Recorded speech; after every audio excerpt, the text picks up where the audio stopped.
All right. It is Lighthouse Shock Jock number 2. And let me say something first to the Zoomers. All right, we're starting off right off the bat. Just generalized statement to all the Zoomers that particularly complain about the intros to podcasts that are like any sort of distance or any sort of length at all. So here are some of the complaints that I've been hearing lately on social media. I'm not just limiting it to one social media. I'm talking about just all social media in general. It's the general TikTok Zoomer sentiment, right? That, you know, I've got a problem with, okay? What a surprise. I have a problem with a Zoomer dichotomy in the world. Wow, shocking. I know.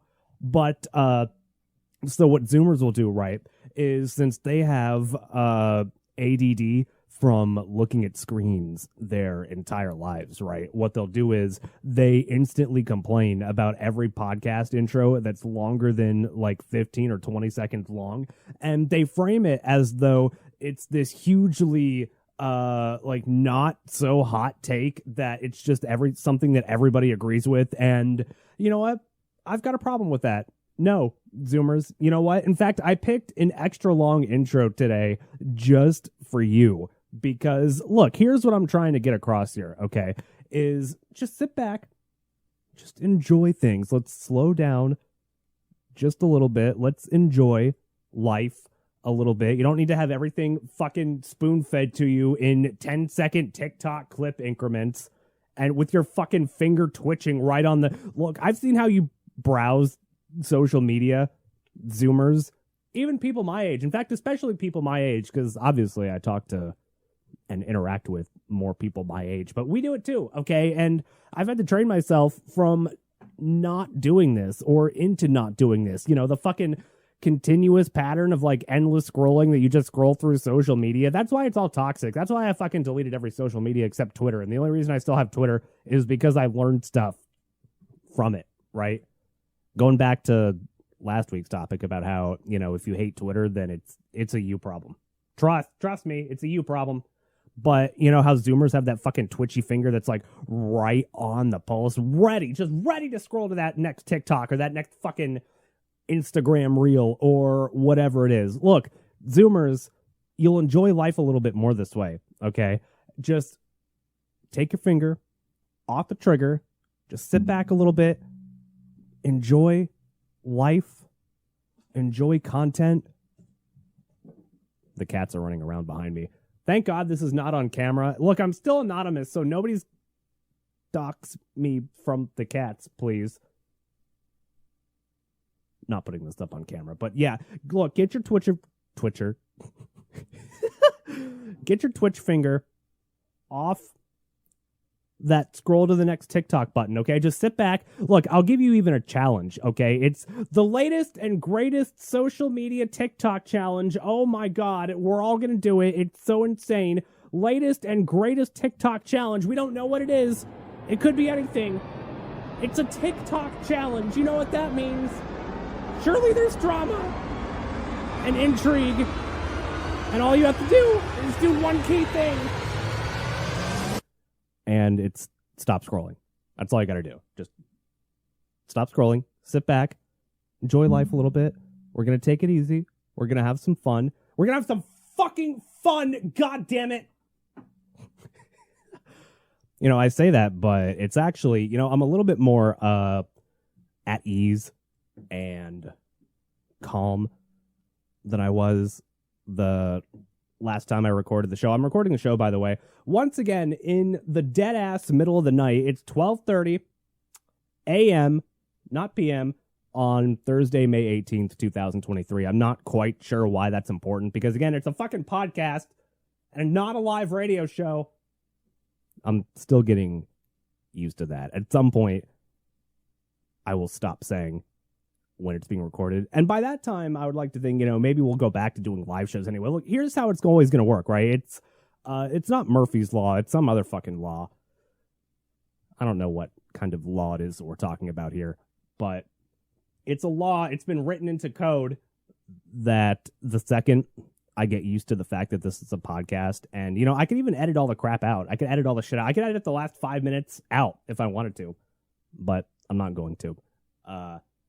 That's the thing. By the time I get used to this being a podcast, it'll be a fucking live show, and then it'll be almost pointless. But regardless, feeling a little bit more relaxed than the last time we spoke, fellas. And it's because I settled into a little bit of peace, especially, you know, given the deep and heavy stuff that we talked about last time. I can only imagine that it's made the rounds already in the family. I'm not going to really talk all that much about that tonight. You know, what I want to do, and we'll get to this in a little bit, but, you know, we got to do some housekeeping first. Housekeeping. A little bit of that, just a tad. But one of the things that I do want to get to at some point today is the idea of what I learned from spending 500 days sober. Now, I say sober, and that sober is going to have an not an exclamation point, but an asterisk by it, right? Where it's 500 days sober from alcohol. And there's a little bit of copium to that, which might explain why I might even be changing my views. But, you know, we'll get to that in a little bit here. Got to do some housekeeping. Fun stuff. Housekeeping. Both in the literal and the podcast sense. But, well, where was I going off of that? Yeah, maybe this is these are the perils and the pitfalls of recording at almost 1 a.m. By the way, I found out that I'm just a late nighter. And I'm deciding that I'm going to lean into it, especially if I want to be productive, right? I've been sleeping like shit for the last, I'd say 2 weeks or so. Probably have not gotten more than 2 or 3 hours of sleep at a time because, I don't know, stress does that to you. I don't even know what the fuck I'm stressed about, obviously, besides, you know, family stuff, and that should be it. That should be it, right? Everything else I should be able to manage. But, yeah, so I've just decided that I'm going to lean into being a late nighter, I think. You know what? If all of these shows have to be recorded dead ass in the middle of the night, then so be it. It's a fucking podcast, for God's sake. Also, if you really want to just jump past the housekeeping and you want to get to, you know, the meat and potatoes and the good stuff, fortunately, there are chapters. There's chapters in the fucking YouTube video. There's chapters in the fucking podcast. It's down there. There's fucking timestamps. You can see how timestamps work, right? Is you click on the timestamp if you're on YouTube, right? And it takes you directly to that time where the topic that you are clicking on gets discussed. It's how fucking podcasts work. I don't think it works in the podcast app, so, but you can manually fast forward. It's not that hard. We got to do everything for you. Fucking, you want a participation trophy too? I got one of those, and it fucked me up. So, you can go earn your trophy for being number one by skipping to the area in the podcast that you would like to listen to. So, a little bit of housekeeping, I guess. Once again, I did end up uploading the Lighthouse Shock Jock podcast to just about all major podcast apps. So, primarily, I would guess people are watching or listening on YouTube. I don't know if that's how you are listening. However you're listening, right? If it's not YouTube and you'd like to listen to fucking podcast apps, then it should be on most of them. I was able to get it on Apple Podcasts and iHeart and Amazon, I think.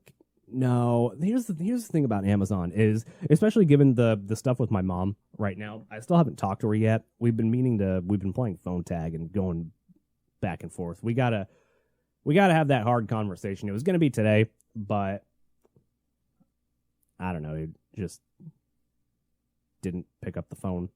She fell asleep on the couch, I guess. But where was I going with that? Oh, yeah. Something about the fucking podcast. Oh, yeah, right. Why it's not on Amazon yet. God, is it going to be one of those kinds of nights? I might have to take advantage of the fact that this is a podcast medium and just fucking stop, press the record button, which turns the recording off, so I can do it again. And, regroup a little bit, fucking get there eventually. But one of the reasons that it's not on Amazon yet is because I forgot my Amazon password. And my mom is logged on to everything. All of her TV, all of her stuff is on my Amazon account. And if I changed my Amazon password, it would log her out of everything. And, I just, especially given that I just don't really want to talk to her right now, I also don't want her to go without TV and all that stuff too. And it would avoid having to, I'm doing the avoidance game. I'm not. I tried today, but it just didn't work out today. That's why I'm recording this before I have that conversation. Maybe some updates next time. Who the fuck knows? It's an ongoing storyline. Isn't that what you're supposed to do, is have an ongoing storyline? But, yeah, so the podcast should be live on every podcast app. I know it's on Spotify, of course. It's on Apple Podcasts, on all the other fucking ones. But if you want to get your fix of the podcast, then subscribe to Lighthouse Shock Jock over there. I would prefer the YouTube, though. I'd prefer YouTube. It's just, it does a little bit more. It's might make money one day, and just YouTube, and it's fine. Hello, brain. Why'd you stop?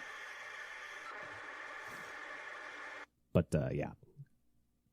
That's about it for housekeeping, honestly. I fucking hate doing all the promotional stuff. Oh, yeah, one more thing. I guess I have to promote Twitter, too. It's at Lighthouse_SJ on Twitter. Still waiting for Elon to give me the handle that is inactive. In fact, let me check on it. I bookmarked it specifically to say check every day.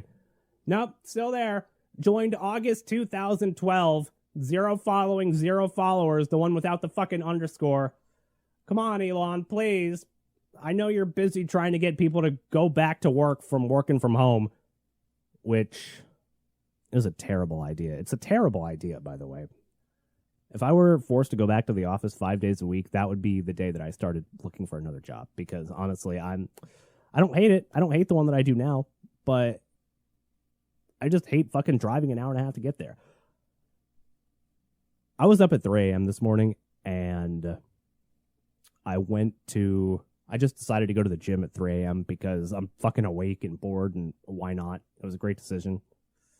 Felt pretty okay all day, but for some reason, being awake at 3 a.m., that seems to be the only time that I can make it to stuff properly on time. I don't know. The difference between, here's the thing about having such a long commute to work, and you guys out there, I know some people that have like a 5-minute drive to work. I'm fucking envious as shit of them. But at the same time, I also kind of like a longer drive. I don't know. It reminds me of, so I hate The Big Bang Theory. The Big Bang Theory is one of the stupidest fucking shows that I have ever had the misfortune of listening to in my entire life, right? However, there's a catch to that, which is there's this one scene from Big Bang Theory that it kind of hit me in the feels a little bit, and not in the feels that, the Big Bang Theory, the show itself, would want you to be hit in the feels for, but it just impacted me personally at that time, right? Because I was going through a rough period. I fucking hated my job. I think this was about the time that I worked for, I think this might have been post office days, potentially, back when I worked for them a few years ago. And I saw this episode of Big Bang Theory, and it was when fucking Sheldon and, oh God, what's the other guy? Leonard, I think, the guy that's played by the fucking guy from Roseanne, back in the day, the stupid guy with the fucking smarmy face and the glasses and wait, doesn't that? I think that describes everybody on the Big Bang Theory. Maybe that's just me. Look, they could all use a little peg down, but this one scene that I'm talking about is when Sheldon decides. So Sheldon's going to work in the morning. I'm pretty sure it's Sheldon. I don't know. It's fucking one of them. Actually, no, I think it's the other guy. It's Leonard that's going to work in the morning. I don't give a fuck.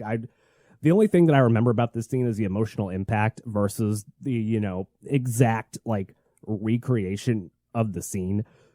But the other character, Leonard, just gets in his car to go to work. And mind you, this is at 7 o'clock in the morning. And he's just chilling. He's not in a bad mood at all. Going to work at 7 a.m., getting in the car.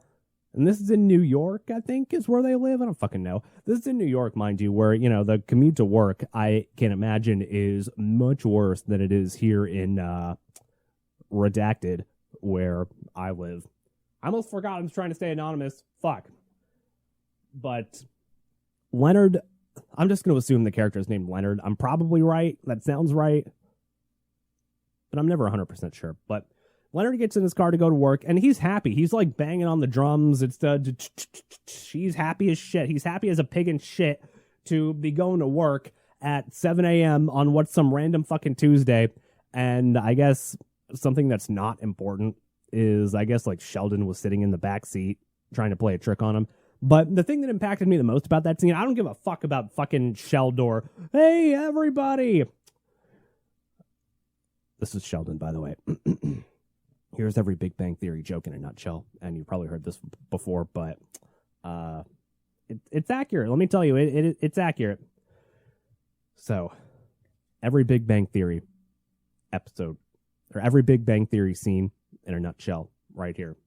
Interior, what's her name? Katie Cuoco? I don't fucking know. Her apartment. Sheldon.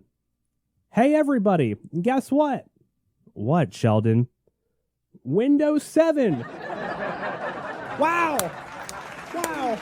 Groundbreaking joke. Groundbreaking. It's a show for nerds. Didn't you get it?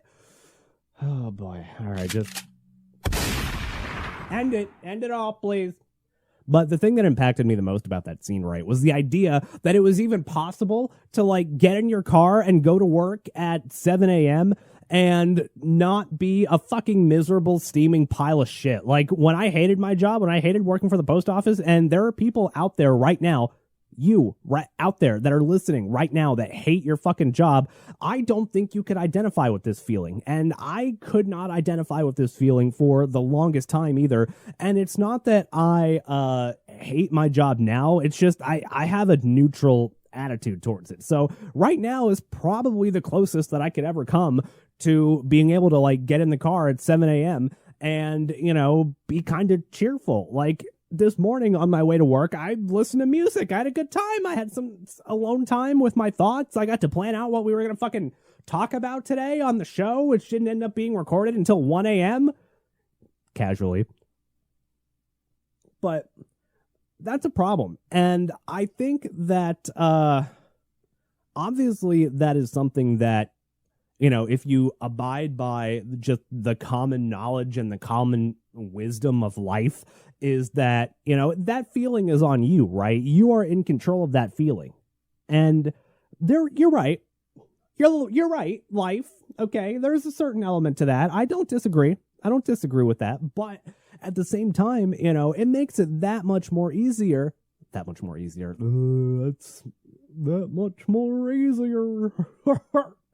But it makes it that much easier, right? When, you just don't hate what you're getting up to do in the morning. And I can imagine that fucking Leonard and Sheldon, they're scientists. They're fucking, uber nerds that should probably have been bullied a little bit more in school. Hot take or not. Or not is the key part there. But they love their jobs, right? And so, of course, they're going to be a little bit more cheerful getting in the car, going to work at 7 a.m. Of course, you're probably more likely to do a little bit of drum banging, but now is probably the closest that I could ever get to that, being able to get in the car at 7 a.m. and enjoy the drive to work. And I enjoyed a long commute. I've had a long commute for what's probably a decently long amount of time. And at the same time, though, I imagine that people that this is why, Zoomers, I'm encouraging you with every fiber of my being. You're not going to do it. You've already scrolled to the next video by now. With every fiber of my being, I encourage you to just take a chill pill.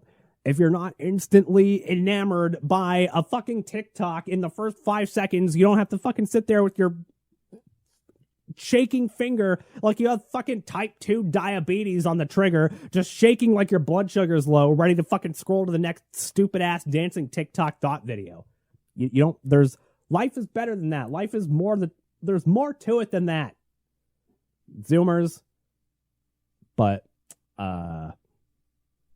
another thing that I would encourage you to try is, this might say something about me as a potential psycho, is to, try doing the drive, try making a very, very long drive even if you don't have an hour commute that could be varying between an hour and an hour and a half, depending on where I leave.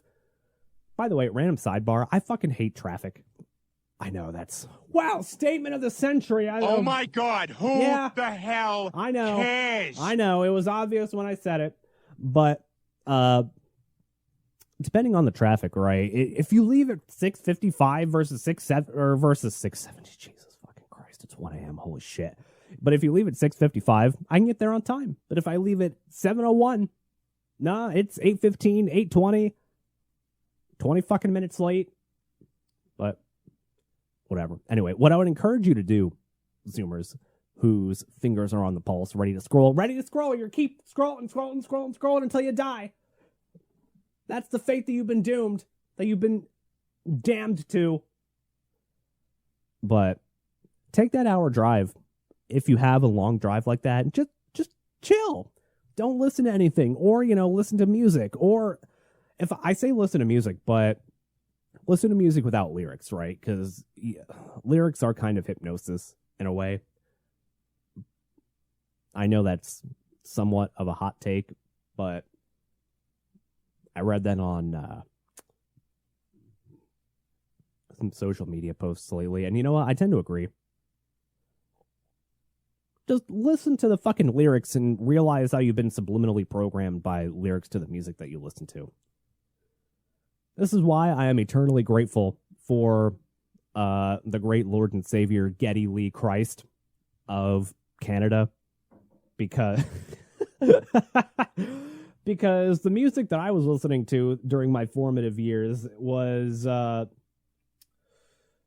it was good stuff. It wasn't fucking poison. But anyway, that aside, just sit with your own headspace for a little while. That's the lesson here. Just sit with your own headspace for a while. I don't know. Maybe you have to be kind of autistic to a certain sense to enjoy that. But at the same time, our world is so fucking doomed. What else do we have besides having some time to yourself to think? It helps. I'm telling you, it helps.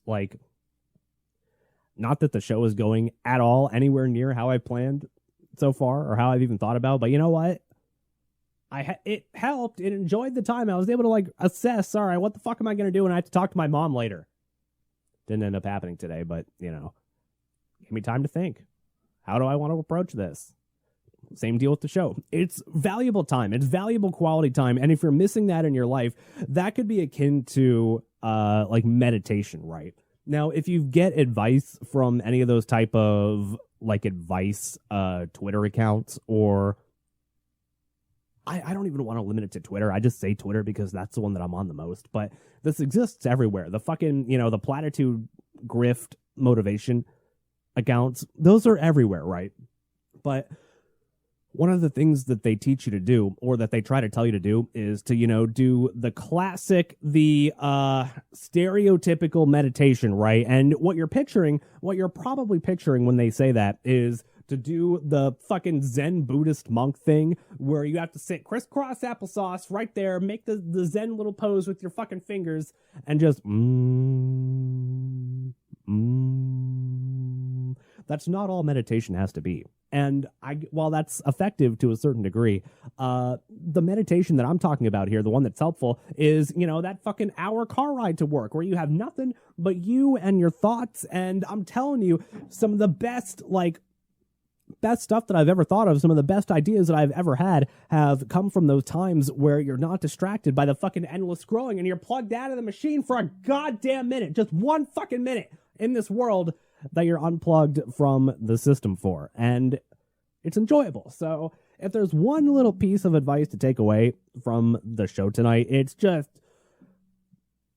get some time to yourself, get some time to think. And you know what? If you find that you can't do that without just completely descending into darkness, which I have found that sometimes too. There are times, especially in this last month or two, as my mental state gets worse, sometimes that won't always go well, because sometimes that dark place will rise up and you'll have nothing to do but to deal with it. But you know what? That is also a good thing, because you're facing it. You're facing your thoughts. That's kind of, in a sense, like a type of addiction. You're addicted to distraction. And part of facing trauma is you got to sit there. You have to sit there and face that darkness sometimes. And you have to come to a resolution with it. Otherwise, it's going to consume you forever and ever, until next thing you know, you're in the middle of a fucking Mortal Kombat fight, and that's it. It's over. You're just done. It takes hold.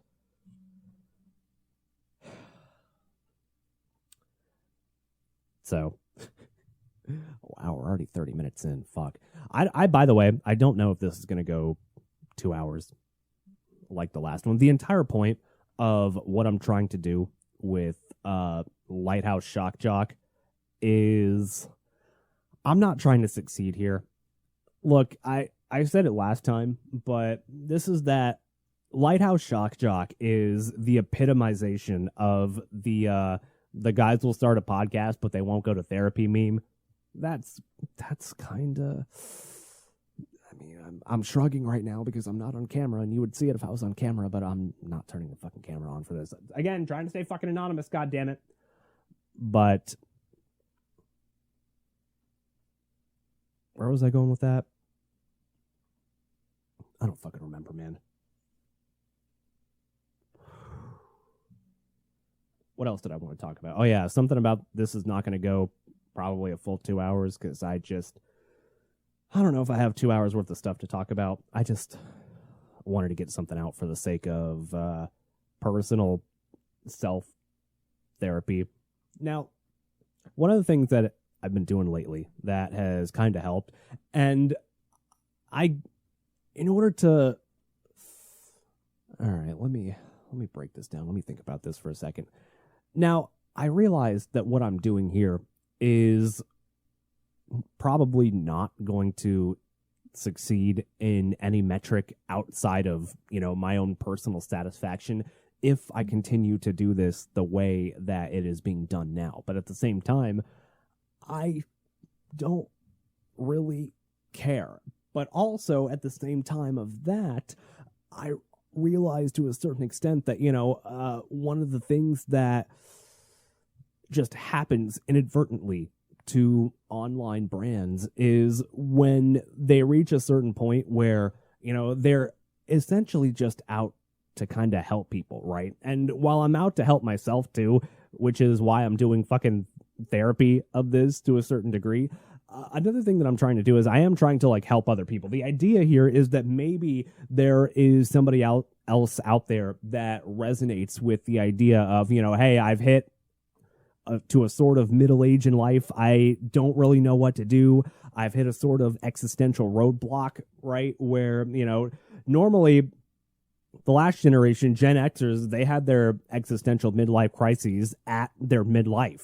They had it at 40 because the way that life was set up, it was a lot harder to see exactly what you were being set up for. But now, with the advent of social media in today's world, it is so fucking easy. It's easy for a 17-year-old to, pick up their phone and go, holy shit, we are fucking doomed, man. And so as social media has gotten more popular and as more people continue to use social media, my theory is that those existential crises happen earlier and earlier and earlier. And this just so happens to be where I had mine, right, is at 30. And part of, while I am trying to kind of help myself, and there's a certain extent to where, I just don't give a fuck what ends up happening here. I'm going to be honest here. If Lighthouse Shock Jock ends up getting banned, I say something absolutely fucking inflammatory and offends a whole bunch of people, and I just get fucking banned, I don't care.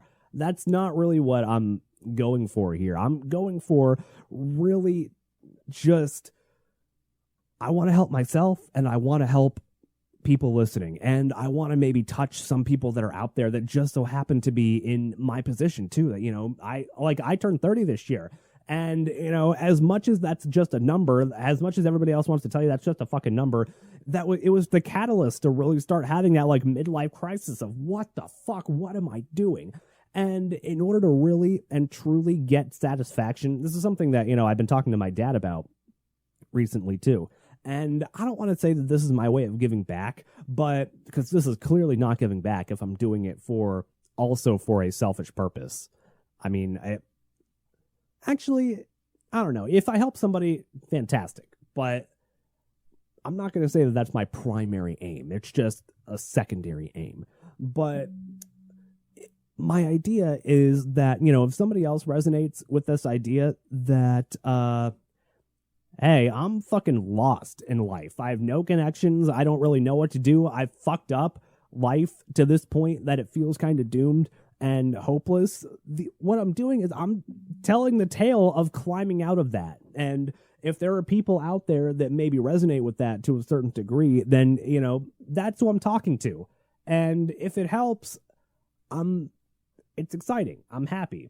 But at the same time, though, I'm also really doing this for me. Back when I did radio and I was really trying to just speak to the fucking lowest common denominator in order to appeal to all the social media bullshit and just the thing that tell everybody what they want to hear and just play to all the fucking normies and be relatable. Here's what I've realized now. Look, my target audience is not normies. If you're a fucking normie, I don't care. I'm not making this for you.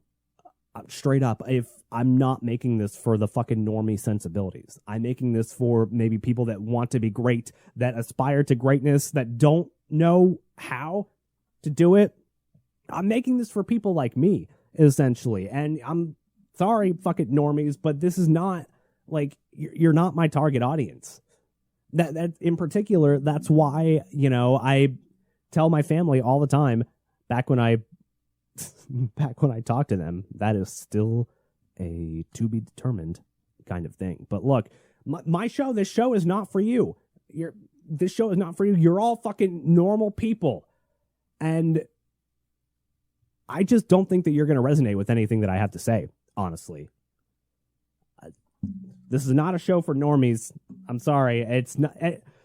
I'm not saying that it's exclusively for fucking neurodivergent turbo autists, but it's somewhere in the middle. And somewhere in the middle, I feel like is where I'm kind of shooting for here. I'm not the fucking the mouth breathing, drooling fucking normie zoomer that's scrolling social media, but at the same time, I'm also not, I'm not the guy that's gonna fucking champion the fucking downtrodden incel movement that's attempting to rise up and take over the world. All right, no, not that either. I'm figuring that out still. All I know is that, I don't care. I'm not trying to appeal to fucking normies anymore with fucking hashtags and stupid little social media clips and let's talk about the latest thing that's happening in the world and making sure that you're plugged into the fucking narrative. I don't care, man. I don't care. That's why we're not delving into culture war stuff. That's why we're not really going to do all that much news on this show, except on the occasion where, maybe something interesting comes up and there's a lesson to be learned from the story. Look, this is not that kind of show anymore. If anybody has listened to the past version of the show, again, if you have, I'm trying to stay anonymous. Get out of my head. No. This is anonymous, baby. So, yeah, I don't know. This is just an attempt to find a way and to maybe find others that are also trying to find a way. I don't really know. I don't know what the fuck I'm doing. Also, all that I know is that I've realized at this point that the only thing that I'm good at in life is being a fucking clown. So, here we are, baby. Here we are. I'm doing the only goddamn thing that I've ever been good at in my entire fucking life, and I don't know what else to do, and I'm just not going to give up. Even if I have to keep fucking doing this for myself, it makes me feel better. So help me God.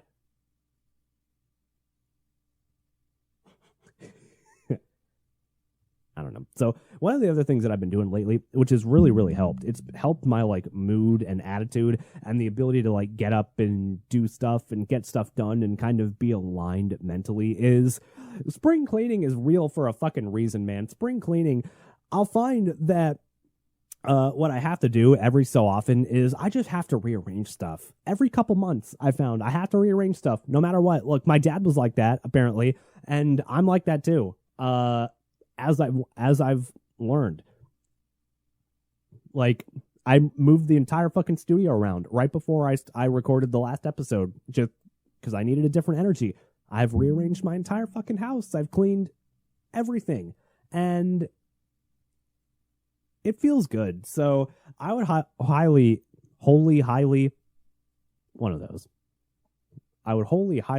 encourage you to go get some spring cleaning done, man. If you've got a room in your house or in your living space that you just haven't rearranged in a while, here's a actionable piece of advice to everybody out there. If you want to change things up just a little bit, here's what I'm telling you right now. This weekend or the next time you have some time off, go rearrange the primary space that you're in. Go do it. Go just set it up differently.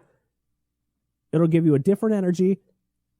It'll change your brain function. It'll allow you to feel good in that space.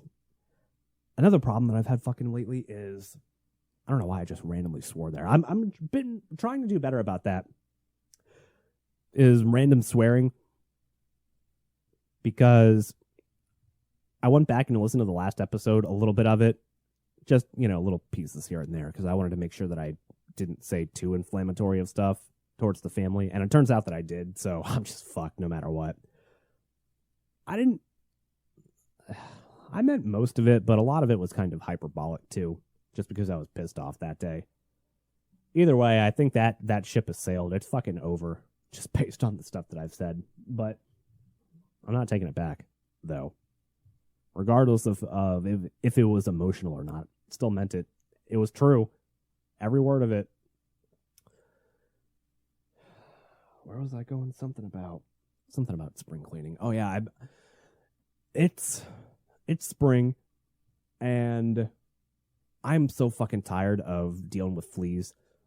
At this point, I've had them for a couple weeks now. One of the cats got out, and of course they were out for a couple hours, and I think I've told this story already. But the night that one of the cats, I have two cats, right? You've probably seen, I think I posted pictures of them on Twitter by now, but the black one, his name's Jasper, and he got out of the house one night just because I decided, all right, you know what could be the harm in this? Back when I used to live at a house with a whole bunch of people and he was there, we would let him out in the backyard and he would just chill. He would only walk a small distance away from the house, and he would never get unruly. He would always come back into the house whenever we wanted him to. But I made the mistake of letting him out where I live now, which is a much more condensed area. There is so much more shit around me. Plus, there are stray and feral cats around outside. So I made the mistake of, he wanted to go out so damn bad. Every time before I got the orange cat, when it was just me and him, when it was just me and Jasper, the black cat, who was fucking adorable, he would always look so damn sad. He looked like he wanted to go outside so damn bad because he already got a taste of the outside, and I always felt so bad for him that I just wanted to let him outside. He has a harness. He has a little fucking kitty harness, but it's hard to put it on him. I barely know how to put it on him. I think I've only successfully done it one time, and it's such a pain in the ass. He fucking hates wearing it. He won't even walk in the thing. He'll like just fucking lay down and try to bite at the harness, and it's like, oh, God damn it, come on. I guess this isn't going to work, but I decided one night to let him out because I felt bad for him, and I thought it would go just as well as it did the last time. I thought maybe he'd kind of hang outside barely on the porch a little bit, just do a little bit of kitty snooping and have its fill and come back. But that is not what happened. That is not what happened. I was out there for 3 fucking hours trying to chase him because every time I wanted him to come back inside, he would always look at me, give me this fucking little mischievous look with pupils dilated as fucking wide as they could be. Like he was on drugs. He might have been. I don't know. Wasn't my fault, though. But he would give me that look, and then he would just fucking dart off. He'd fucking dart off, and I could never get him. I spent 3 hours chasing him. He went and chased all the other fucking stray feral cats around here. And, of course, you know, this was dead ass in the middle of the night, too. I was, like, going into fucking neighbors' yards, hoping that they wouldn't notice, or, like, hoping that one of those automatic, those motion sensor lights that turn on whenever you walk near them, and they just fucking shine their light on you, and I just hope that they're not awake. It was not a fun night. I'm still scarred, especially because he got fucking fleas outside. And I didn't notice it at first, right? I didn't notice it at first until, you know, a few days later, he's scratching just a little bit here and there. I didn't think anything of it. I don't know why. I should have known then and there, but I didn't think anything of it then. But then the second cat comes in. Then I come home with the second cat, and that's when it reached fucking critical mass. They're all scratching all the time, and it finally made me realize when I fucking see one jump on me, and finally it's like, oh, fuck, no way, really? Because I've had fleas before when I was growing up, and it was a pain in the ass to get rid of. Yet somehow, it didn't seem like it was as big of a pain in the ass back then when I was younger as it's turning out to be now. You know how many fucking bottles of flea spray with peppermint oil? I'm so goddamn tired of my house smelling like fucking candy canes. Although it's not the worst thing that it could smell like. So I have to give both of them a bath. Of course, they both fucking hate it. That still didn't get all of them off. It's still there. And so I bought these. What I'm going to have to do eventually is I just need a place to take them. I'm afraid to take them places because the black one, Jasper, I think he's got a kidney problem because he drinks a metric fuck ton of water. And he also has this issue where, like, whenever he gets scared, he did this in the sink when I was giving him a bath, and I felt so bad for him. Poor guy. But he has the reaction of a dog, right? Like how some people have, like, just pisser dogs that just have a nice little piss every time they get kind of pissed off or every time they get kind of scared. That's Jasper, right? That's the black cat. Whenever he gets a little bit scared or whenever he gets even kind of pissy, he can't control himself. He just fucking empties his piss bowels. He empties his piss bowels, like, right there on the floor, or in this case, fortunately for me, in the sink. But 2 baths, still not fully rid of all of them. I spray down the entire fucking house, still not fully rid of all of them. And so I think what I'm going to have to do is I bought these, those fucking Raid canisters. We had to use them back in the house that I used to live at to get rid of bed bugs. We had a bed bug problem. That was the most disgusting fucking thing. Oh, God, it was so miserable. We thought that we had gotten rid of all the bed bugs because the first time that we saw bed bugs, right, we all instantly freak out. We all have to, like, leave the fucking house, and the whole house gets fumigated. So we spend the whole day outside of the house while the house is getting fumigated. Then that night, we come back. I don't remember if it was that night or the night afterwards, but we're all just kind of sitting around at the kitchen table, and the kitchen table that we have is made out of wood, and it's got a little crack in the wood, and, you know, we were sitting there talking about what happened that day, reveling in the fact that, you know, oh, thank God, all of the bed bugs are gone. Thank fucking God they're all gone. I wonder, we're all going to get to live our lives now. We're all just young people. We're going to get to, it reminds me of that, Liberty Insurance commercial, I think. The young people insurance. Oh God, let me, nobody clip that, for God's sake. Let me see if I can find, it reminds me of this commercial. Young people insurance. I can't not show you this. We were basically sitting around the kitchen table just with the attitude of Liberty Mutual. Research shows that people remember ads with young people having a good time. So to help you remember Do that they Liberty now? Mutual customizes your home insurance, here's a pool party. Here it is. You can see it on the screen on YouTube. Liberty Mutual! Wow! They customize your home Insurance! insurance! So you only pay for what you need. Young people having a good time Wow. with insurance. Young That's us. good times. Yeah! Insurance. Sitting Only around the pay for what table. you need. Liberty, liberty, liberty. Shut up. Buy a spot. I regret nothing.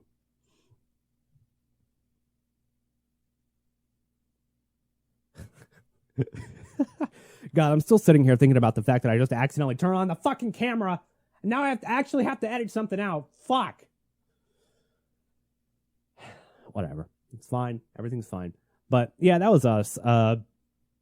Just calmly, casually sitting around the kitchen table, celebrating the triumph over bed bugs. We got them all. We killed them all. This is America, baby. And if we can't kill bed bugs in our own damn house, then why don't we just move to communist China? But we're sitting around celebrating. And in that crack that I mentioned earlier, in that fucking crack in the wood table, I see little fucking bed bug antenna poke out. And it's moving. And that's when the freak out starts. Oh no. Don't tell me. So I reach in that little crack, pop, pick out that bed bug, hold it up to everybody, and go, guys, are you sure we got them all? And, you know, that was, all right, that was collective. Are you fucking kidding me? Come on. And so we had to do it again. So for the fleas that are around here, I bought one of those fucking like raid canisters, the flea killers. The problem is that I have to take the cats somewhere now, and I'm afraid of Jasper like pissing all over my car because he's scared. He's a scaredy cat. He's a scared little kitty. And everything terrifies him. Even car rides. He pissed like 3 times on the fucking way over to my house, bringing him over from the house that he lived at before. In my old house.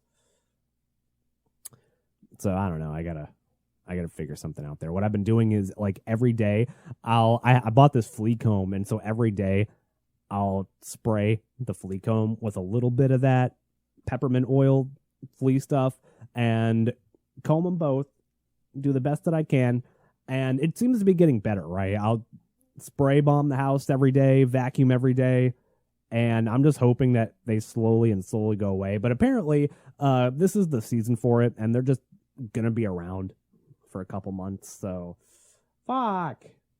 I don't want to deal with this for a couple months. Hate everything. So all right, so I got some other stuff that I want to talk about too. I'm going to take a break, and thankfully, since this is a podcast, you guys will not have to take a break.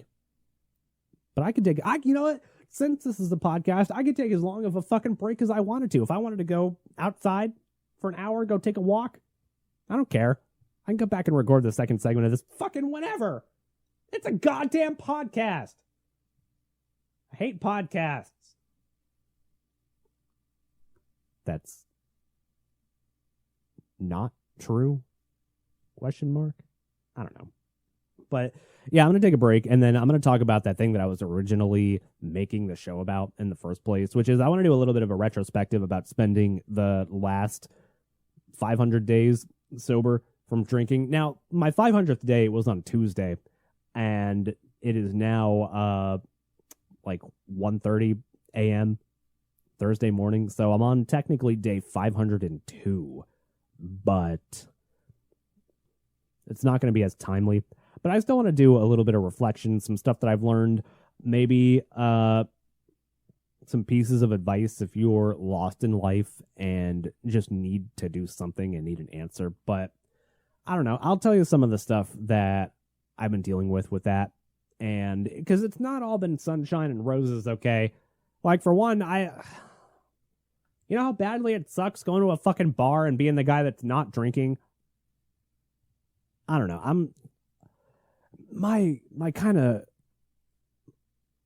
I'm experiencing somewhat of a paradigm shift with the idea of even not drinking. It's kind of copium in a way. I alluded to it at the beginning of the episode, but essentially, were those 500 days of sobriety, quote unquote, alcohol sobriety, were they a waste? Did I even learn anything from that? I'm leaning towards, I'm not sure, but thankfully, you know, it's the Lighthouse Therapy Shock Jock podcast, and we'll be able to work it out together. So I'm going to take a break and get to some of that in the second segment. And then I also want to talk about, I want to talk about Twitter a little bit. Yet again, seems to be a common theme, I guess, on the fucking show. But there's something that I've been noticing, which is like midwits failing to have any sort of a grasp whatsoever on who they're talking to online, which is why online discourse tends to devolve into just shouting matches of people at each other, which is why it seems like it's toxic. So also sprinkled into that second segment somewhere will be how to properly be a reply guy, right? How to properly interact with people on social media, because clearly some of you people need some goddamn lessons about how to not be a fucking jack shit little... I was about to say something ridiculously offensive, like bad offensive. Not yet. Not this time. Anyway, all right. See you on the other side.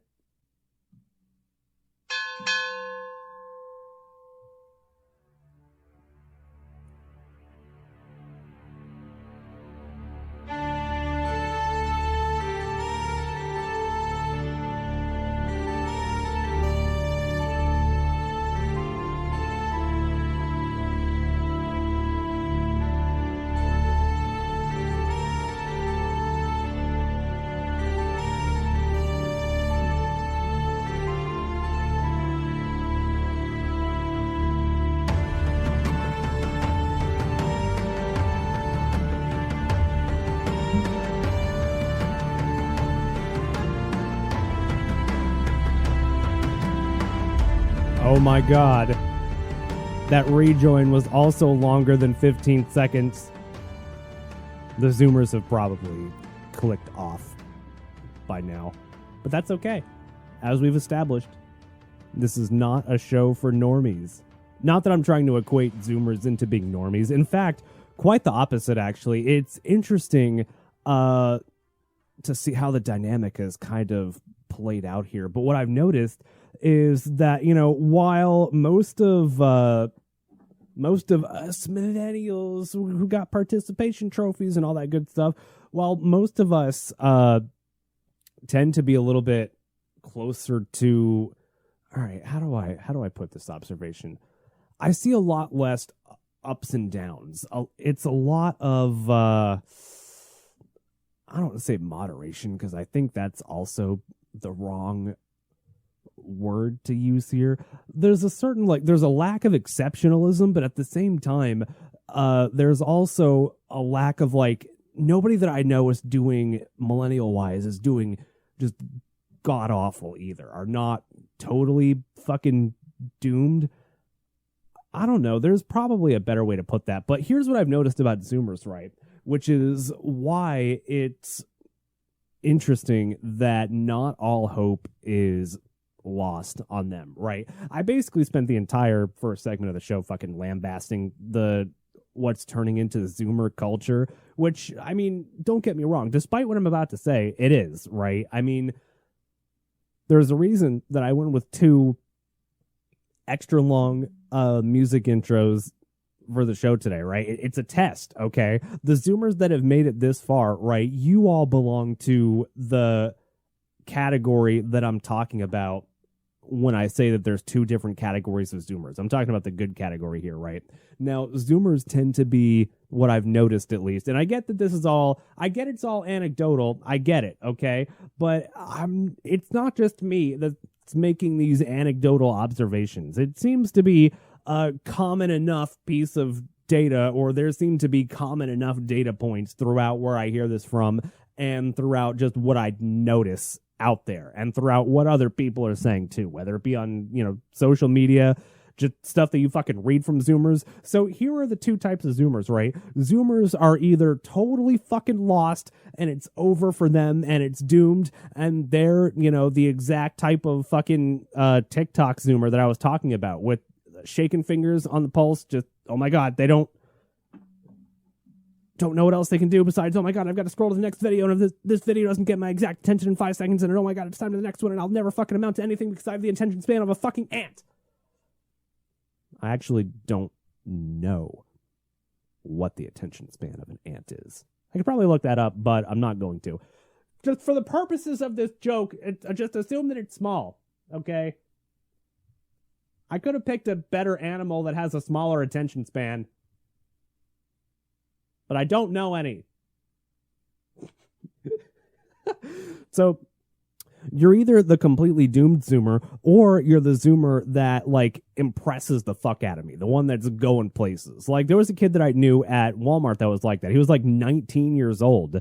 And he was into all the stuff that I kind of got into in my late 20s, the online money making stuff, and this is all kind of fake, by the way. If you're a fucking social media agency guru, it's fake. Everybody's all fake. 99% of you are fake. And if you're the ones that are posting about your fucking social media agency on Twitter, then you're probably one of the fake ones. Okay. Look, I don't make the rules. I just say what the rules are because that's what I see. I'm the clown that's sitting at the top of the lighthouse. That's all I'm good at, is making observations. Clown-esque observations, even.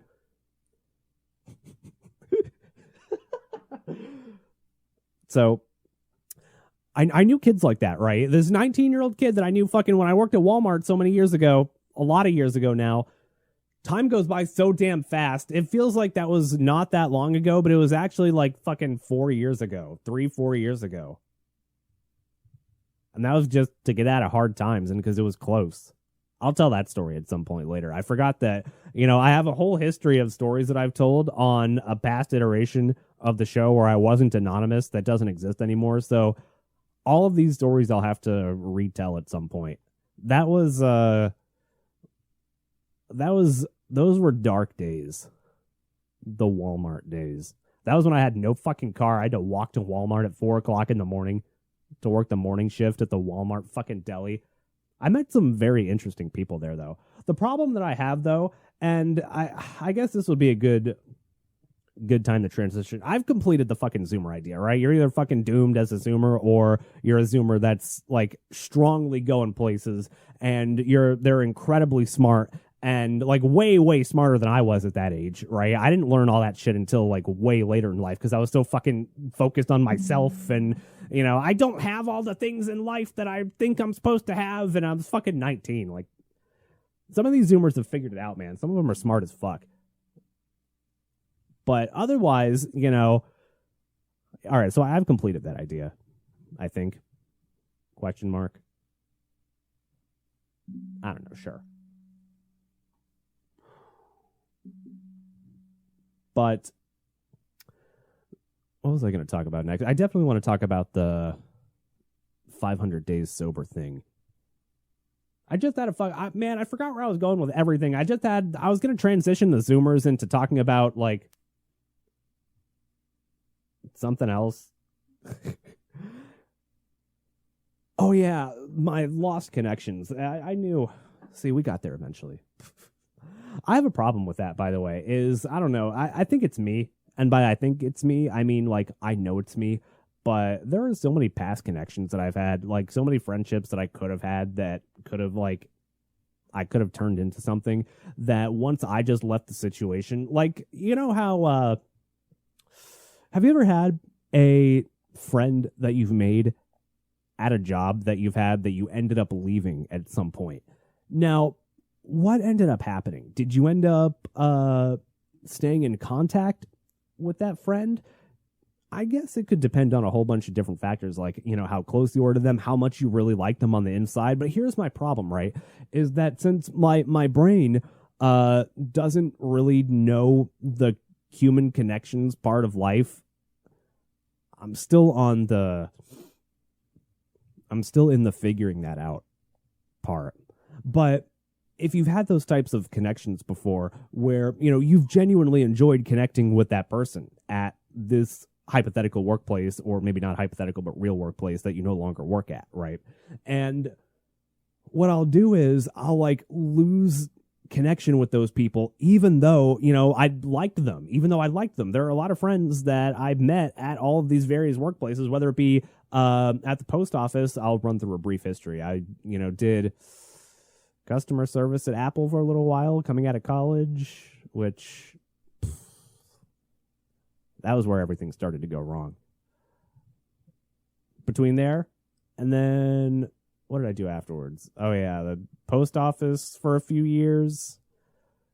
God, that was miserable. I'll tell some I've got some juicy fucking post office stories that I'm sure will be unraveled as we do more of the show and more of these episodes and wherever the fuck this seems to go. I don't know. I'm having a good time.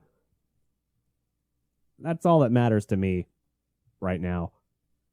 I enjoy being a clown, and you know what? Now that I've decided to fully lean into, you know what, fuck it, that I'm just a clown, and that's all that I'm good at. So now that I've figured that out, I'm enjoying it quite a bit, actually. Anyway, so post office. What was after that? That was Walmart after that, and then after Walmart, I worked at a real estate place being a property manager for a little while. Got some stories about that too that were quite interesting, but you know, considering that I made $13 in what was it, fucking 2020. Oh, this wasn't last summer, it was the summer before, so it's 2023. So do that minus 2. Do a quick mental math here. I know, look, no pressure. 2023 minus 2, hard stuff. What could it be? You know, there was a point that I actually had to think about that for a second. So 2 years ago, right, in the summer of 2021, that was when I did the real estate thing. So that didn't last very long. I had a car with no AC in the middle of summer again, I'm not going to dox myself here, but I'll give you a hint. I live I was about to give that away. I live in a place of the world in the universe. You can probably tell by my accent, I guess, that, you know, American accent. All right, so slight, just don't dox me, please. All right, we narrowed it down a little bit, but I live in a very, very hot state, right? And having a car with no AC during the summer, that was, I want to say, not a fun time at the very least. Just, I'll give you a little bit of an idea as to what you could have expected there. Oh, shit, I forgot to turn the sound back up. All right, let me. Fuck, I got to do the whole goddamn bit again. It's fucking hot. God damn it. That's what I was trying to get at. Can't even make a joke about it now. But that was also during a particularly, like, stressful period of life. I didn't last more than the summer there. It was basically a fun summer, just casually dipping your toes into fucking real estate, making $13 an hour. Being a property manager, that was the primary reason. But at the same time, you know, my brain was breaking at that point. I'm going to sound like a fucking woman here. just going through some things that I just like totally couldn't even. Oh my god, I just was totally going through it.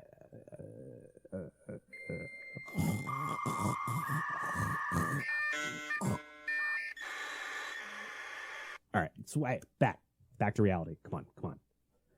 You're in the middle of a fucking podcast here, for God's sake. I'm trying to take this seriously somewhat.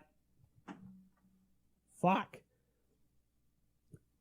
I don't know if it was that. I don't know if it was like the stress or if it was heat doing stuff. Aren't there statistics that like crime significantly rises when it's hot as fuck?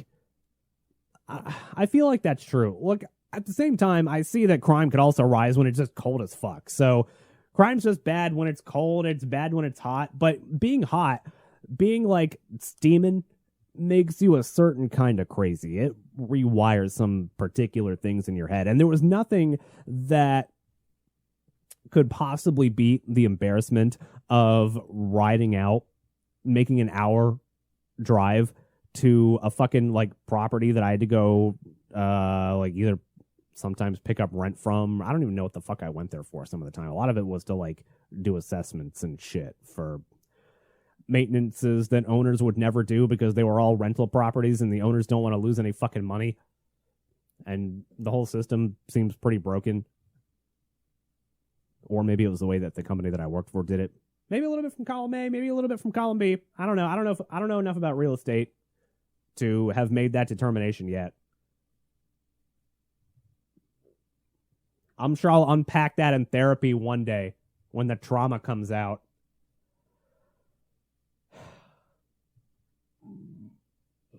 Excuse me. God, I fucked up. I went to McDonald's during the break. They have those Oreo frappes. I don't know. I've been depriving myself of the last couple of days. And I was just weak. And it was late at night. Nothing else was open. I haven't had McDonald's in a while. Fuck. It was good, though. It was too chocolatey. I don't know what I expected. Anyway. So, what was I talking about? The fucking real estate thing. I don't know if it's because it was... Oh, yeah. Nothing beated the embarrassment, right? Of... This is why I didn't last more than 3 months over there. Is because... Nothing beat the fucking embarrassment of driving an hour out to a house that I had to show or do something at in a car with no AC. And despite the fact that I would bring a change of clothes to, I'd learned to like bring a different fucking shirt. Where am I going to change when the place that I'm going to like has people there? I can't just like stop and close the fucking bathroom in an empty house so I can change my shirt. Plus, I have to get out with a drenched shirt and fucking walk in there to say to somebody, hey, I've got to go use the bathroom. They'll look at me and my shirt's fucking drenched. I'm clearly going in there to change shirts. Where's the nuance? So I didn't last very long at the real estate place either. So that leads me to I don't know how it leads me there, but I did want to talk about the idea. So I meant to record this on Tuesday, right? Because Tuesday would have been day 500 sober, and unfortunately it's day 502 now. And I say sober once again with an asterisk, as I detailed in the first half of the show, with an asterisk, meaning that it's sober from alcohol, right? I've been alcohol free for 502 days now as of when this is being recorded. Who knows how the fuck much longer that is going to last. And the reason that I say that is because I've had to really do some thinking lately. Now, I come from a family where addiction is very heavily prevalent, right? Now, I keep in mind another thing that I also have to consider too is the fact that there's just the possibility that addiction is not real, and I could just say no at any given point in time. However, everything that I've been led to believe, or at least, the life situation that I've led up until now has led me to believe that, addiction is it's a specific demon, right? And I feel like that specific demon, regardless of whether it is real or not, I do believe in, other types of demons that I fall prey to, that I think some of you might also fall prey to, that as we talk about them together, we learn some stuff and we learn how to defeat those demons, right? Now, one of those demons, the one that I want to focus on particularly this time, is addiction. And whether or not addiction is quote unquote real, the part of me that has accepted full 100% complete personal responsibility on everything in life, which a lot of that explains kind of why I fall into dark places sometimes, right? Is the fact that I've accepted 100% personal responsibility means that I do not blame anybody else for the shortcomings that I'm experiencing right now at the moment. And I have the power to change all of that, right? And so part of where that darkness comes from is always that potential in the back of your mind that, like, you're just not good enough. You're just not capable of it. And you take that self-victimization thinking that, hey, maybe this is your destiny. No, you always have the power to change it. You are just choosing not to at any given point in time, right? So that's the kind of interesting back and forth that I go through with addiction even being real in the first place. I've read some capable stuff from some people that I've learned a lot from on social media, particularly that, and again, social media stuff that I've read on social media, particularly Twitter, has changed my life. It's given me different perspectives. And before, I would have just instantly retreated into the shell of copium after hearing this addiction is not real. But I sat there, thought about it, considered it, and I think there's a possibility of that happening. But at the same time, given the fact that I possess the demon of addiction, it runs in the family, it's just how it explained so much of my life away too, right? And that's another thing that leads me to question it, is because it explains a lot of shortcomings and it takes away that personal responsibility that I have by being able to just wave it away as addiction. But at the same time, it's so clearly a thing that has to be addressed, and it is also a real demon to that extent too. So that's kind of a long-winded way of saying that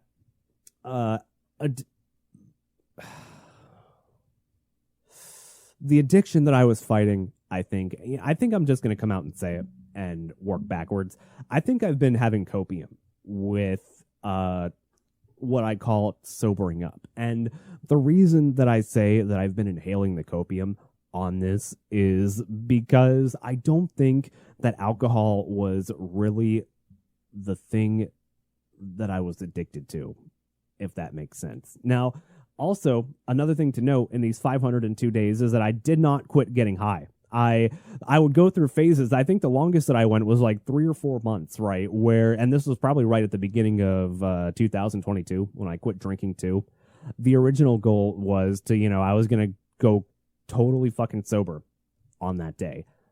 I didn't last as long with getting high.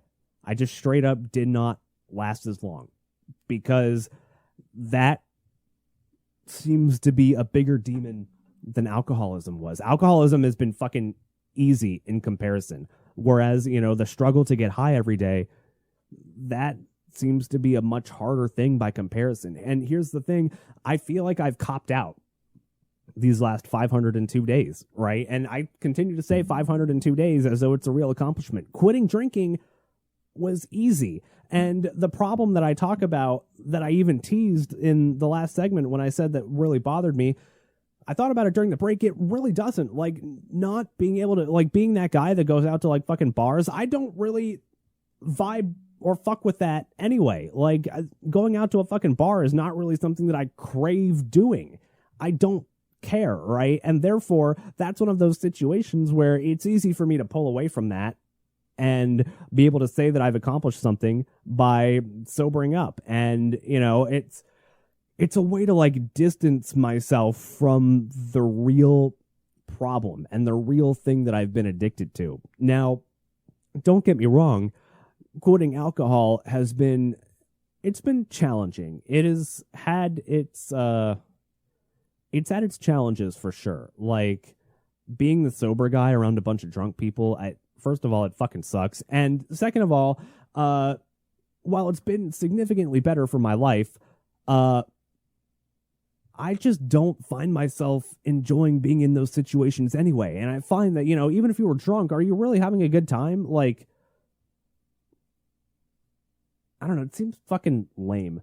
But at the same time, since I have problems connecting with people, drinking definitely helped with that. So I'm a little bit torn as to whether or not I even want to keep going beyond these 502 days. Now, the thing that I even want to get at, right, is what I should be doing, really, is going full sober on getting high. It's been, what has it been? When was the last time? Been like 4 or 5 days, I think, since I last got high, which means it's been 4 or 5 days since I've had a good night of sleep. All the dreams, though, have been... I get it. Like, everybody that quits weed has fucking insane...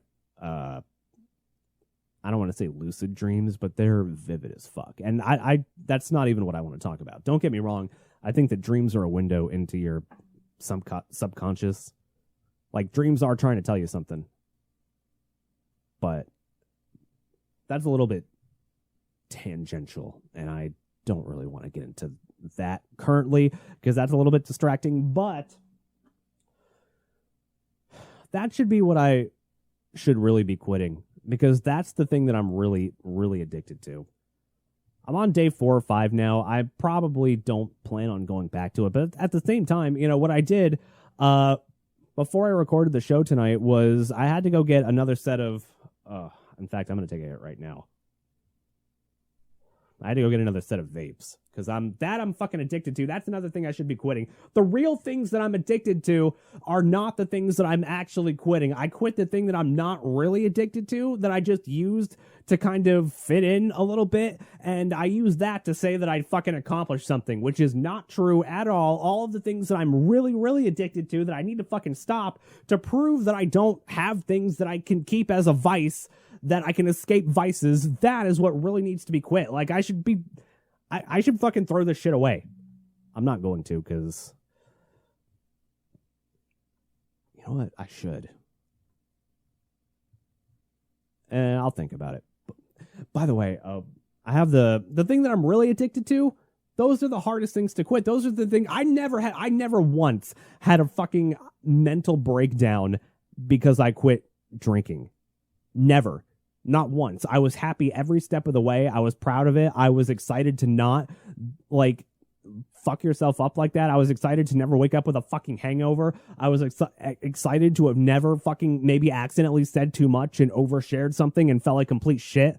Like, those nights that you've had them. Everybody's had them. Trust me. I know you out there. If you're even still listening at this point, I promise you probably had a night where, like, you stayed up all night drinking, probably doing cocaine too, something like that. So you're doing some kind of partying, right? Where you've done all that. I'm not saying this has ever happened. I'm not neither confirming nor denying this, but it might have happened. But those nights where you've done a lot of that, and then I've sat hypothetically, if this situation were true. No, but I have. I've sat in bed after a night of doing that shit and, like, fucking bawled my eyes out going, holy shit, I just told some of these people everything and laid it all out and, like, felt dirty and felt fucking vulnerable after that. And, like, oh, what did I just do to myself? I hated that. That's what I quit. I do enough of those, did those a couple times. That's when I decided that I wanted to quit drinking. And honestly, I wasn't really addicted to it. It just, I don't know, it was peer pressure. I kind of did it to have fun. I could have stopped that at any time, and I did stop it at any time. I decided to. It became a problem, and I decided to stop it. Huge fucking accomplishment. Hooray, I did a basic fucking thing. Whereas the thing that I'm still addicted to right now, 502 days sober from fucking alcohol. Needed to take another hit. This conversation was getting stressful.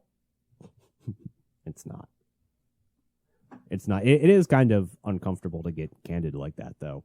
But, you know, that's a great radio host that I learned from, one of the best. As he said, I'm pretty sure I said it on the last episode, too. The second you start to feel uncomfortable, like you're going too far, you go full fucking force ahead.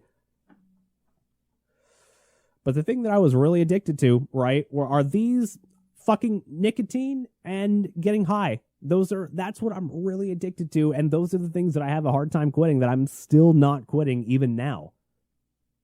Well, the nicotine at least. Excuse me. The getting high part, that's been 4 or 5 days in now, which, once again, since it's fucking 3 a.m., I'm still not getting another good night of sleep. That one's lost too. Fuck. But it's okay. So here's, those are where the real demons are, and my addiction to weed and my addiction, it's not even weed, because I've done a whole bunch of stuff to get high with. I've done every fucking thing you could possibly imagine to get high. So I say weed, but it's more like getting high itself. It's really a chasing the dragon situation. I know this when that'll be the thing that I look forward to in the middle of the day. I'll sit there at the fucking office, go to the bathroom, look at myself in the mirror and go, God, I cannot wait to get high when I get home today. That's the real demon. That's the real fucking addiction demon. Not drinking, quitting drinking for fucking 502 days was fucking easy. If it wasn't easy, I would have given up by now, and I wouldn't have made it fucking 502 days, which is pathetic.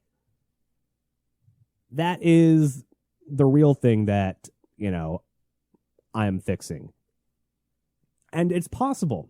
It is possible to fix it, because the moment that it seems like it's impossible to fix is the moment you just give up forever. One of the like paradigm shifters in life for me was, and this is why I am looking for like a therapist that specializes in people that have been like fucked up on psychedelics, because that's one of the loops that I feel like has not been closed yet, that I still feel like I'm fucked up from. I've taken a lot in one sitting, and there is some stuff, the stuff that I've learned, it almost feels like it's like I curled the fucking monkey paw. We're like, okay, you have access to the most forbidden knowledge of all of humanity, but you can't use it. And so the monkey paw curls. And so I saw the secrets of humanity, and yet it remains locked to you. I don't know. I don't even know what I fucking mean by that. That deserves a whole nother look at some point in fucking therapy. But one of the things that I learned from that is helping me kind of reframe that addiction demon, right, is this might not even make sense, but I'm going to try and explain it the best way that I can. Is whenever you like kind of get tied up by something in life, whenever something looks like it's too tumultuous of a prospect, like if something looks too hard, right? Or if something looks impossible, or if a thing that you want to do, if a system that you want to create, if a goal that you might have, I get that, you know, that's like fucking, that goes against everything that Scott Adams teaches, but he's right in general, though. Systems are generally more effective than goals. He's right about that. But at the same time, you know, when you think about goals as a separate entity than what he's talking about, I guess. Again, this might not even make sense either. And again, I should probably just fucking get to the point here. But what else are you doing in life besides overcoming challenges? Isn't that what life is all about? Isn't that what we're fucking built for? Isn't that what we as humans are even here on this earth to do, is to fucking just set out to fix a problem? Because look, if you're not trying to fix real problems, then your mind is going to create problems. You know, it's psychology. That's how your fucking brain works. It's human nature. Since the dawn of time, we have occupied our brain spaces with problems. And so what the fuck else are we going to do in life besides, you know, look, we got to do something. We got to fix the problem somehow. So that's kind of helped me when I kind of get wrapped up in the, oh my God, what does this all mean? Are you defined? Because that's another thing that I fucking do to myself that pisses me off, that, you know, you need to break out of, and I need to break out of, and we all need to break out of, is defining yourself by your past just because other people do it. Another thing, I don't know, I fucking hate that about society, by the way, is that, you know, because humans are all self-interested, that we all fucking judge everybody else based on their past, but, you know, and we don't see the growth in them. But, you know, all of a sudden when somebody judges you based on your past and not the person that you've developed into being, all of a sudden it's a fucking affront to everything. We all need to do a little bit better about that. That's why I've been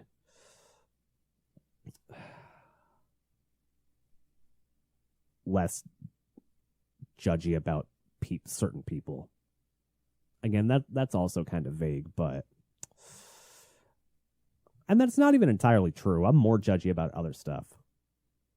I'm more judgy about red flags, less judgy about stuff that people have done in the past. I don't know if that makes any sort of sense, but I don't even know if any of this makes sense. I don't fucking know what life is. All right, so what else are we doing in life if not being obsessive about fixing our problems? I don't know. I'm just obsessive about stuff. I can't let stuff go. That's why we're even doing the show in the fucking first place, is I can't let radio go. Man, I'm stubborn. But that's one of the key things that, you know, I think would be a good thing to take away from this, is that identify the real problems in your life. At some point, you've got to stop lying to yourself. I lied to myself, not for all 502 of those days, but definitely for like half of them at least, before I realized what the real addiction was, and that I was just quitting drinking as like something that I could put on a pedestal to say that, hey, I'm doing something, I've accomplished something. But no, it was fucking easy. As I said earlier, it was fucking easy compared to the struggle that I face right now, currently, at this very moment, quitting smoking fucking nicotine shit and getting high. Whenever I fail at something, like, I don't know, whenever I fail at something, or even like whenever I pussy out of doing something that I know that I'm supposed to do, there's this unsettling voice. But whenever I'm about to like talk to somebody that I want to talk to, or whenever I'm about to like make a major decision that I end up, again, as I said earlier, pussying out on, I will sit there and ask myself, I've gotten so good at being in these situations, and I failed so many times at these fucking situations, that I've gotten so good at like being in the heat of the moment, of like knowing where the crossroads are. You have a decision to make right now. Are you going to do the thing that you know you've got to do, or are you going to pussy out? And you know what I've done most of the time? Still, I'll pussy out. And I'll even ask myself right then and there in that moment, so you're going to do it again, aren't you? You're going to pussy out again, aren't you? And I won't do it. I'll turn around. I'll pussy out.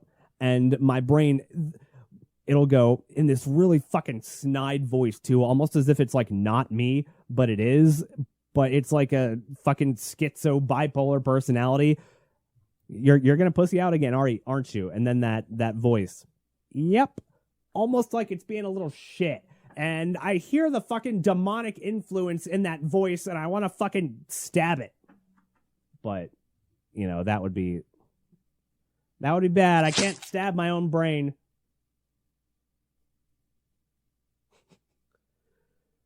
So you gotta stop lying to yourself. That's the key. Stop lying to yourself. Identify what the real problems are in your life. Identify what the problems are with you and work on them. That's all you can do. Because again, what the fuck else are you going to do in life? We're here on this fucking rock to do God knows what, to just fucking exist. What else are we going to do besides fucking fix problems? So do it. What else do you have to lose besides, or just stop lying to yourself? What else do you have to lose? Like, otherwise you're going to be on your fucking deathbed. You already know you're lying to yourself to a degree about stuff. Just stop doing it. You got to start being completely 100% honest with yourself, even if you know that you're not going to like what you hear. There is not a single thing that anybody could possibly say to me that would be insulting in any way. Because I probably thought of it 100 fucking times worse myself. I don't know. This is why I tend to be kind of, I don't want to say I am stoic because I'm really not, but there are certain things that people get emotional about that are like taboo stuff to talk about that I just don't give a single bit of a fuck about. Maybe it's just also because I'm a fucking autistic animal. There's a reason I'm sitting here, clown, at the top of that lighthouse, which is not moving, by the way. If you're watching on YouTube, that must be you. You're probably on drugs. No, the lighthouse background is not moving. Oh yeah, I was going to talk about how to reply guy or how to be a proper social media interactor. But you know what? I'm kind of done, I think. I don't know. We talked about some good stuff today. I would like to think that somebody could possibly take something out of this. I mean, fuck, it helped me. It's all the stuff that I know is true. We just got to do it. I don't know. I'll talk about it next time. In fact, because there's some other stuff that I want to talk about next time, too, that's also kind of social media related, it will go well. The next episode might be the social media episode, right? Where I do want to talk about at some point how I found my way to like learning everything that I did in a certain corner of social media and how it changed my life, how it shaped my worldview, how I probably would have been one of those fucking follow the narrative idiots and would never have seen the light. I'm carefully avoiding taking the red pill thing because that was there's a lot there to unpack.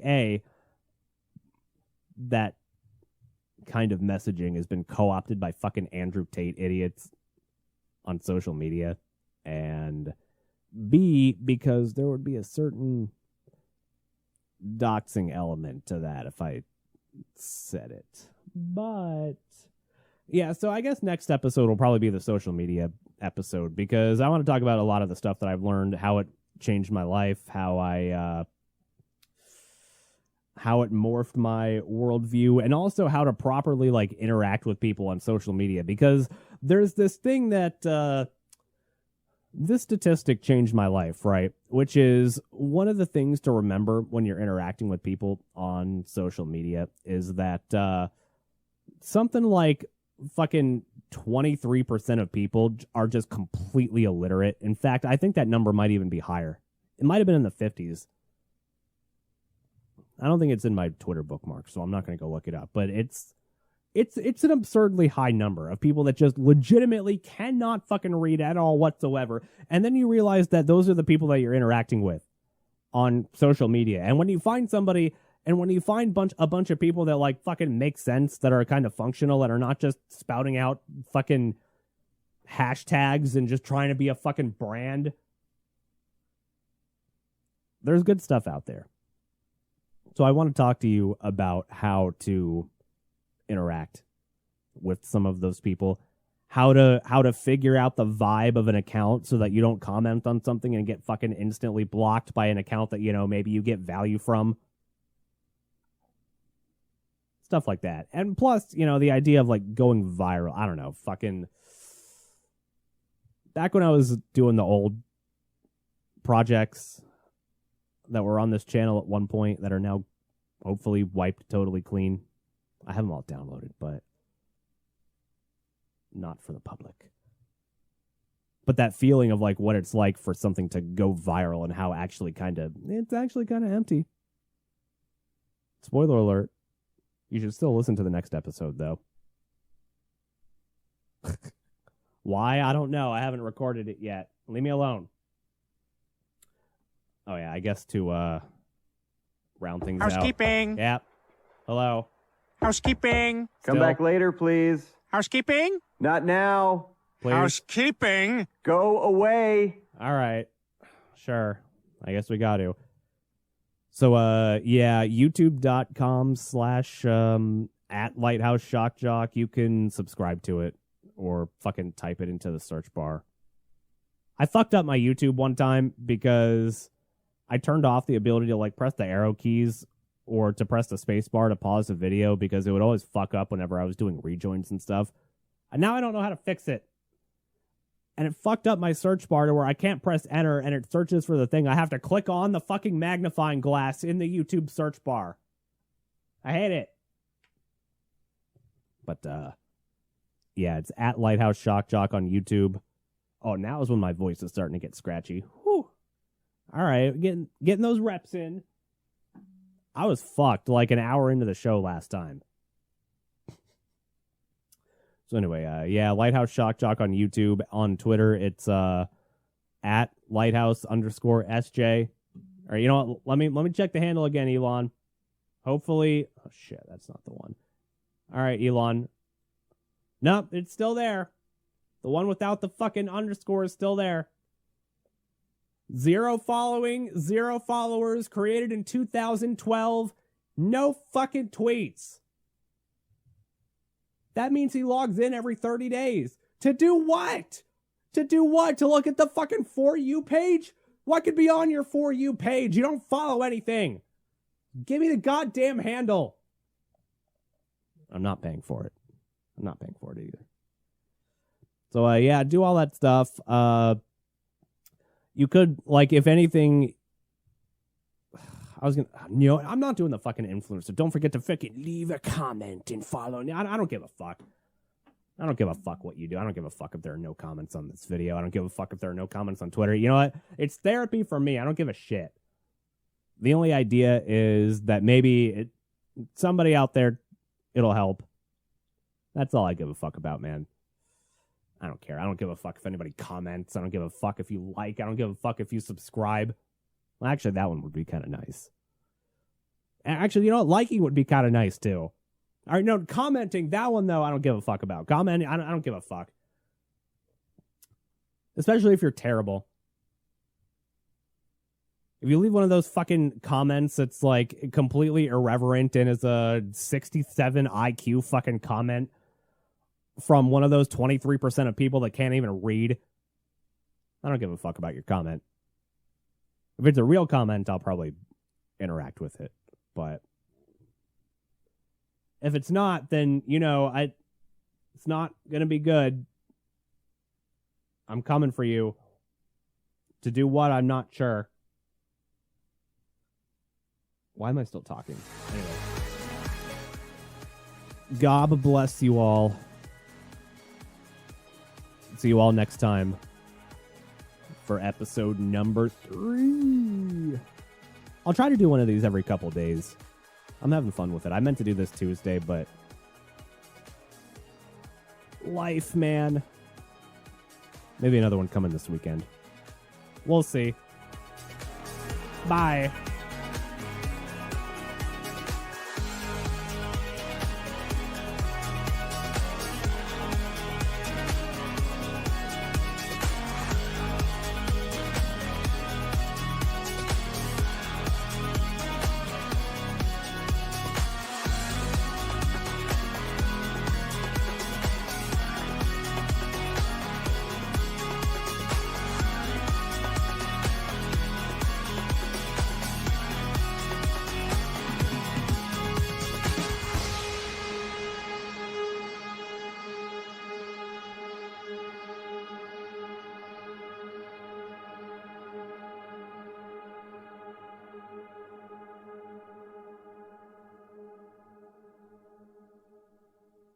Do I look like I know what a JPEG is? I just want a picture of a goddamn hot dog.